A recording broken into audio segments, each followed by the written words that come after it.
The room was alive with laughter and conversation, but in a split second, everything turned to chaos. My mother's face twisted with uncontrollable rage, and before I could even take a step back, her fist came crashing into my face. She punched me so hard that I stumbled backward, lost my balance, and crashed onto the floor. A sharp pain exploded through my cheek, my head spinning as I struggled to push myself up. But just as I tried to regain my footing, she attacked again, which was even more devastating. My name is Zoe Bennett, and I am 36 years old. If you had told me a few years ago that I would be standing alone, cut off from my own family, I would have never believed you. But life has a cruel way of revealing the truth about the people we love, and sometimes, the ones we trust the most are the ones who betray us the deepest. I never imagined I would be here, sitting in my small, dimly lit apartment in Chicago, watching my 8-year-old daughter, Lily, sleep peacefully. Her tiny chest rises and falls with each breath, completely unaware of the chaos and heartbreak that have brought us to this moment. I reach out and gently brush a strand of hair from her face, my heart aching with both love and sorrow. My story isn't a happy one, but it's real. And if there's one thing I've learned, it's that family isn't always about blood. It's about the people who truly stand by you. I wasn't always alone. There was a time when I had a husband who loved me, a home filled with warmth, and the hope of a future where my daughter would be surrounded by people who cherished her. But all of that changed the day my husband, Ethan, died. It's been nearly 2 years since that phone call shattered my world. I remember it like it was yesterday, the ringing of my phone early in the morning, the unknown number flashing on the screen, and the voice on the other end that delivered the words that destroyed everything I knew. Mrs. Bennett? This is St. Joseph's Hospital. Your husband was in a severe car accident. I'm sorry, but he didn't make it. I don't remember much after that. Just the feeling of my legs giving out, the sound of my heartbeat pounding in my ears, and the unbearable weight of realizing that my life would never be the same. I had no choice but to keep going. I had a daughter who needed me, a daughter who had already faced so much in her short life. Lily was born with a condition that made movement difficult.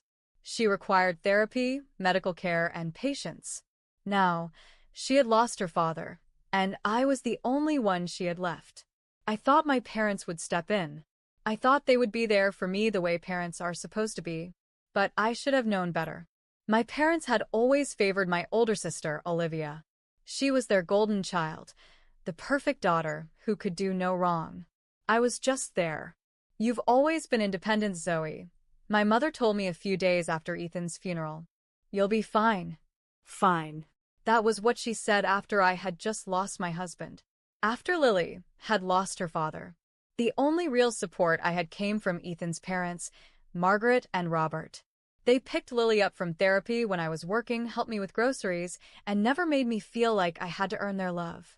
You're not alone, sweetheart, Margaret told me one evening as she stirred a pot of soup in my tiny kitchen. We're here for you. Always.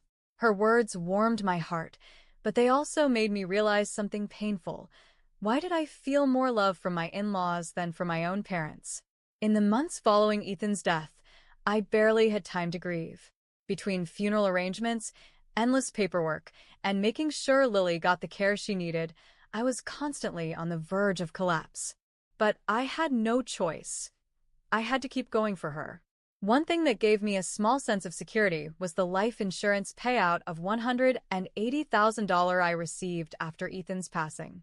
It wasn't an enormous amount, but it was enough to cover Lily's medical treatments, ensure her therapy continued, and provide us with a safety net. I was careful with every dollar. I still worked as a financial analyst, budgeting everything to ensure we would never struggle. But to my parents, that money wasn't for Lily's future. They saw it as an opportunity. At first, it was subtle hints. You should help your family, Zoe, my mother said one evening when I visited their house for dinner. Olivia and Daniel are struggling. He's the only one working, and with 2 kids, well, it's hard. I knew where this was going. I have my own child to worry about, Mom. I reminded her, keeping my voice calm. Lily's therapy is expensive, but they didn't care. Soon, it wasn't a suggestion anymore. It was an expectation. Family supports each other, Zoe, my father said, his voice firm. Olivia is sending us $900 every month. You should send $2,000. You can afford it. I froze. Olivia is sending you money? I asked, surprised. Of course she is, my mother replied, smiling with pride. She understands her responsibility. Something about it didn't sit right. Olivia had always been spoiled, always the one who received, never the one who gave. But at that moment, I was too exhausted to argue. And deep down, a part of me still craved their approval. So, like a fool, I agreed. Every month, I sent them $2,000. I told myself it was the right thing to do, that maybe, just maybe, this would finally make them see me differently. Maybe they would finally treat me as an equal to Olivia. I was wrong. Months passed and nothing changed. They still ignored Lily, still worshipped Olivia, still treated me like an afterthought. But the final betrayal was yet to come. A week before the family reunion, my mother called me. Her voice was unusually sweet, the kind of tone she used when she was about to say something I wouldn't like. I had learned over the years that whenever she softened her voice, it meant she was about to manipulate me into something. Zoe, darling, we're doing something different this year, she began. We're having an adults-only gathering. It will be a more sophisticated event, just the grown-ups enjoying a nice evening together. My stomach twisted. Something felt off. What about Lily? I asked, already dreading the answer. There was a pause. Then my mother sighed. Oh, well, she can stay with Margaret and Robert. You know how fussy she can get at these things. It's better this way. I clenched my jaw. Lily wasn't fussy. She was curious, bright, and loved being around family. But to them, she wasn't welcome. That night, I sat on the edge of Lily's bed, watching her sleep, my mind racing. I had done everything my parents wanted. I gave them money, sought their approval, played the role of the good daughter, and still, it wasn't enough. They had taken and taken from me, but when it came to my daughter, they had drawn a line. For the first time in my life, I wasn't just hurt, I was furious. I told myself I would go to the reunion, act polite, and figure out what to do next. But nothing could have prepared me for what I was about to walk into. The evening of the family reunion arrived, and I drove to my parents' house alone. The entire drive, my stomach twisted with unease. I had left Lily with Margaret and Robert, who welcomed her with open arms, as they always did. She had been excited about spending the evening baking cookies and watching movies. I told myself that at least she was with people who truly loved her. But deep inside, I felt sick. As I pulled into the driveway, I noticed the number of cars parked outside. There were more than usual. My parents' house was brightly lit, music and laughter spilling out into the cold night air. A part of me held on to the ridiculous hope that maybe I had misunderstood, that maybe this adults-only event was truly what they had claimed it to be. I should have known better. The moment I stepped inside, I froze in shock. Children were everywhere. I saw Olivia's 2 kids running around the living room, giggling as they chased each other. Other cousins' children played near the fireplace, wearing silly paper crowns and eating cookies. The entire house was filled with laughter, warmth, and family joy, except for one thing. Lily was missing, because Lily was the only one who hadn't been invited. I stood there, stiff and unmoving, my heartbeat pounding in my ears. My mother spotted me from the dining room and flashed me a practiced, false smile. "Oh, Zoe. You're here, sweetheart. Come in." I didn't move. I couldn't. I just stared at her, then at my father, then at Olivia, at every single person who had lied to me. That was when Aunt Linda approached me, her brow furrowed in confusion. "Where's Lily?" she asked. "She's not sick, is she?" I swallowed hard, my fingers tightening around my coat. "She wasn't invited," I said, my voice barely above a whisper. Aunt Linda blinked. "What? What do you mean?" I turned to face my mother, my voice steady but sharp. "That's what you told me, wasn't it? That this was an adults-only party. No kids." A suffocating silence spread through the room. Conversations died, and all eyes turned toward my parents. Olivia fidgeted uncomfortably, refusing to meet my gaze. My mother sighed, setting down her wine glass as if I was being unreasonable. Zoe, darling, you're making this into something bigger than it is. The other children, well, they know how to behave at formal gatherings. I let out a bitter laugh, cold and humorless. They know how to behave? I repeated, my voice rising. So, what exactly are you saying? That Lily doesn't? That my daughter, who is nothing but polite and kind, doesn't belong here? My father's expression darkened. Zoe, let's not make a scene, he said, his tone sharp and warning. I shook my head, feeling something inside me snap. For years, I had bitten my tongue. For years, I had swallowed my pain. For years, I had let them treat me like I didn't matter. But this was the final betrayal. And then, as if fate itself wanted to put an end to their lies, chaos erupted. Olivia's youngest son suddenly grabbed a handful of deviled eggs and hurled them across the room, hitting his sister in the chest. She shrieked, and before anyone could stop it, the other kids burst into laughter, running wild through the house, knocking over decorations and spilling drinks. I turned to my mother, raising an eyebrow. Oh yes, I see now. Such well-mannered children. Her face paled. She had no excuse left. But it wasn't over yet. I took a deep breath and spoke loud enough for the entire room to hear. For months, I've been sending my parents $2,000 every single month because they told me that Olivia was contributing $900. Isn't that right, Olivia? You've been helping them too, haven't you? Olivia's face drained of color. She stammered, looking panicked. I meant to, but you never sent them a single penny, did you? I cut her off. A collective gasp filled the room. Daniel, Olivia's husband, snapped his head toward her, his voice laced with anger. Wait, what? What money? Olivia opened her mouth, but no words came out. I turned to my parents, my chest heaving. So, let me get this straight. You manipulated me into thinking Olivia was contributing, just so I would send you more money? More gasps. My mother's face flushed red, and my father clenched his jaw, his hands curling into fists. Daniel stood up abruptly, his voice filled with rage. Olivia, tell me this isn't true. You've been lying about sending money? Olivia shook her head furiously, desperate to escape blame. They told me to say it. Mom and Dad said if Zoe thought I was helping too, she'd be more willing to send money. That was it. That was the moment everything shattered. I looked at my parents, the people who had raised me, the people who should have protected me, and all I saw was greed and shame. The room exploded with outrage. Relatives started whispering, some openly expressing their disgust. Aunt Linda folded her arms, glaring at my mother. So, you've been treating Zoe like a bank account while excluding her daughter? That's sick. Uncle Henry's wife shook her head.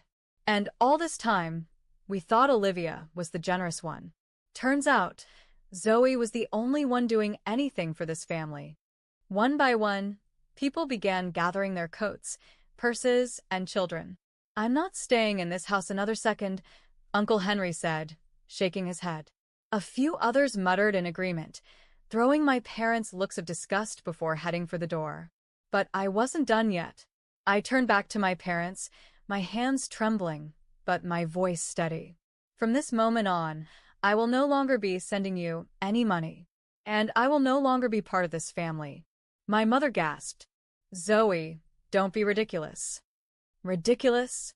I repeated, laughing bitterly. You lied to me. You manipulated me. You excluded my daughter from her own family. No, I'm done. And with that, I turned toward the door. But just as I was about to walk away, my mother's mask of composure finally cracked.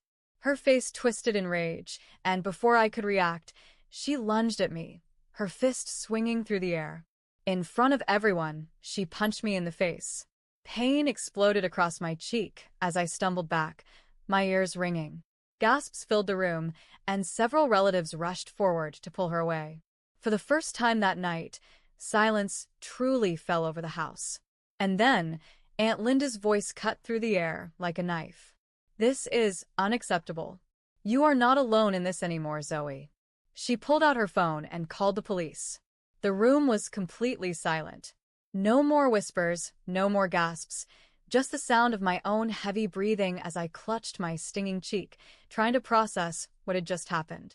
My mother, my own mother, had just punched me in front of the entire family. I felt the heat rising in my face, not just from the pain, but from the sheer humiliation and betrayal. My father stood frozen, his hands still clenched into fists, as if he wanted to say something but knew that anything he uttered now would only make things worse. Olivia looked away, shame flickering across her features, but she said nothing, just like always. The only sound that followed was Aunt Linda's sharp, unwavering voice as she spoke into her phone. Yes, I'd like to report an assault. The victim is standing right in front of me, and there are multiple witnesses. My mother's face went pale. Linda, she hissed, her voice laced with desperation. You don't have to do this. Aunt Linda shot her a look of absolute disgust. No. I should have done this years ago. Several family members murmured in agreement, stepping away from my parents as if they were toxic, as if they had finally seen what I had been enduring my entire life. I touched my cheek, feeling the dull throb of where her fist had connected. My mother had never hit me before, but now, when she had finally lost all control, when she realized she could no longer manipulate me, she had resorted to violence. She had shown her true colors. The weight of that realization hit me like a ton of bricks. I had spent my entire life chasing their approval, craving their love, believing that if I just gave a little more, if I just tried a little harder, maybe one day they would finally see me. But they never had. And they never would. I was done. The distant sound of police sirens filled the air, cutting through the tension like a blade. My mother stiffened, her breathing shallow. My father grabbed her arm, pulling her slightly behind him, as if that would somehow shield her from the consequences of her own actions. But there was no shielding her from this. The flashing red and blue lights from the police cars illuminated the driveway, casting long shadows across the yard. The murmurs of my relatives had turned into a thick, suffocating silence as the officers approached the front door. The tension in the air was so heavy that it felt like the walls themselves were closing in. 2 officers stepped inside, their expressions firm and unreadable. One of them, a tall man with a strong presence, scanned the room before his eyes settled on me. Who is the victim? Aunt Linda immediately stepped forward. She is, she said, motioning toward me. Her mother assaulted her. There are multiple witnesses. I swallowed hard, feeling the entire room's attention shift onto me. For a split second, I thought about stepping back, about saying nothing, about letting it go, just like I always had. But then I felt the sting on my cheek. I remembered Lily, my daughter, my reason for fighting. And I knew. This needed to end. I lifted my chin, refusing to let my voice waver. I'm Zoe Bennett. My mother punched me in the face. My mother's gasp was loud, like she had just been personally attacked. Zoe, don't do this, she pleaded, stepping toward me, her eyes wide with desperation. We are family. Family? I repeated, my voice laced with bitterness. You only call me family when you need something from me. The officers exchanged a glance before one of them turned to my mother. Ma'am, we need you to step forward. My father immediately tensed, his face dark with anger. This is ridiculous, he snapped. It was just a misunderstanding. You can't arrest her for something so small. She hit her daughter in front of an entire room of witnesses, the officer replied, unbothered by my father's growing rage. That's not a misunderstanding. That's assault. My mother looked around the room, searching for support, but none of the relatives came to her defense. They all stood in quiet judgment, their faces reflecting the weight of what had just happened. Even Olivia, who had spent years being their favorite, their golden child, the one who could do no wrong, even she looked away, unwilling to step into the mess my parents had created for themselves. For the first time, my mother realized that she was truly alone. Her breaths grew shallow as she turned back to the officers. Wait, no, please, she whispered, her voice barely audible. I didn't mean to. I wasn't thinking. Ma'am, turn around and put your hands behind your back, the officer instructed. I watched as the cuffs clicked around her wrists, a cold finality settling into my chest. She whirled toward me, panic flashing across her face. Zoe. Please, don't let them take me. I stared at her, at the woman who had spent years making me feel small, making me feel like I wasn't enough. And now, when she finally faced the consequences of her actions, she expected me to save her? I took a deep breath, feeling the last of my guilt melt away. You made your choice, Mom, I said, my voice steady. Now you have to live with it. The officers guided her toward the door as she continued to beg, her voice cracking with desperation. I'm your mother. Zoe, please. Don't do this to me. But I didn't do this to her. She did this to herself. As she was led outside, I turned my gaze toward my father. He stood rigid, his jaw clenched, his hands balled into fists. For a moment, I expected him to fight back, to shout at me, to defend her. But he didn't, because even he knew this was over. Without another word, the officers took my mother outside, guiding her into the police car. The door slammed shut, and just like that, she was gone. The weight I had been carrying for years, the guilt, the shame, the desperate need for their approval, lifted off my shoulders. And for the first time, I felt free. The moment the police car pulled away, I exhaled a breath I hadn't even realized I was holding. My mother was gone, taken away in handcuffs, and with her, the last remnants of my misplaced hope that my family would ever change. The house, once filled with laughter and conversation, now felt eerily silent. No one knew what to say, because what was there to say? I turned back to the room, and every single relative still standing there avoided my gaze. Some shuffled uncomfortably, others whispered among themselves, and Olivia just stood there frozen, her face unreadable. Aunt Linda was the first to break the silence. She stepped forward and placed a gentle hand on my shoulder. You did the right thing, Zoe. I let out a shaky breath, my chest still tight with lingering emotion. I know, I murmured, though I wasn't sure if I was saying it for myself or for her. Then, Daniel, Olivia's husband, spoke up, his voice laced with disbelief. So, Olivia, he said, turning toward her, you mean to tell me that all this time, you've been lying? That you never actually sent them money? Olivia's eyes widened, and she quickly shook her head. Daniel, I was going to. I just. Save it, he snapped, his voice filled with disappointment. He let out a harsh laugh, rubbing his face. I can't believe I've been working my ass off while you sat there and let your sister handle everything. Do you even realize how selfish that is? Olivia opened her mouth, but nothing came out. For once, she had nothing to say. Then, Uncle Henry, one of the older family members, sighed loudly. You know what? I'm done with this family's nonsense. Zoe, I'm sorry for how they treated you. He shook his head in disgust before grabbing his coat. I won't be staying here another second. One by one, the others followed. Some of them approached me, offering soft apologies, some genuine, some empty gestures to save face, but I barely acknowledged them. My heart was pounding too hard, my emotions too raw to process their words. I watched as my relatives picked up their things and left, the once lively house growing emptier and emptier by the second. Eventually, only a few of us remained. Me. Aunt Linda, Olivia, and my father. My father, who still hadn't moved from his spot. I turned toward him, and for the first time since everything had unraveled, I felt nothing. No anger, no sadness, no longing for the approval I had spent my whole life chasing. Just emptiness. He finally looked at me, his eyes cold and calculating, like he was assessing me, trying to figure out how to regain control of the situation. But this time, there was nothing he could do. You've ruined this family, Zoe, he finally said, his voice low, dripping with resentment. I let out a bitter laugh. No, Dad. I just finally stopped letting this family ruin me. His lips pressed into a thin line, and for a split second, I thought he might actually defend my mother. But then, without another word, he turned his back on me and walked away, disappearing down the hallway. And just like that, it was over.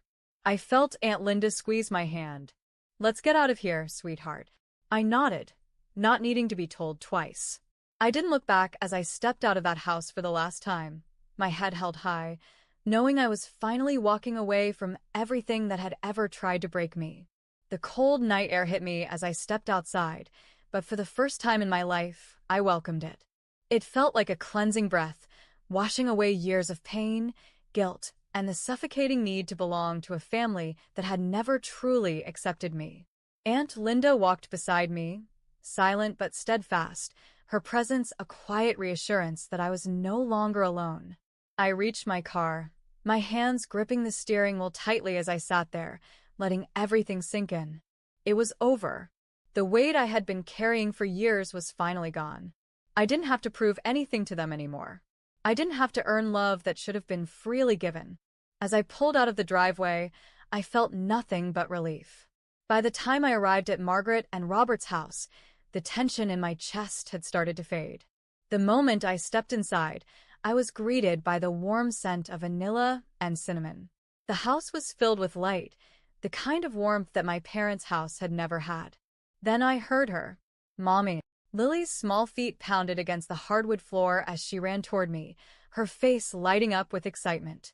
She had flour on her nose, and her tiny hands were still sticky from the cookie dough she had been rolling out with Margaret. I crouched down and pulled her into my arms, holding her so tightly that I could feel her heartbeat against mine. "Hey, sweetheart," I whispered, burying my face in her soft curls. Margaret and Robert stood nearby, watching us with kind, knowing smiles. "Rough night?" Robert asked gently. I let out a breathy laugh, nodding.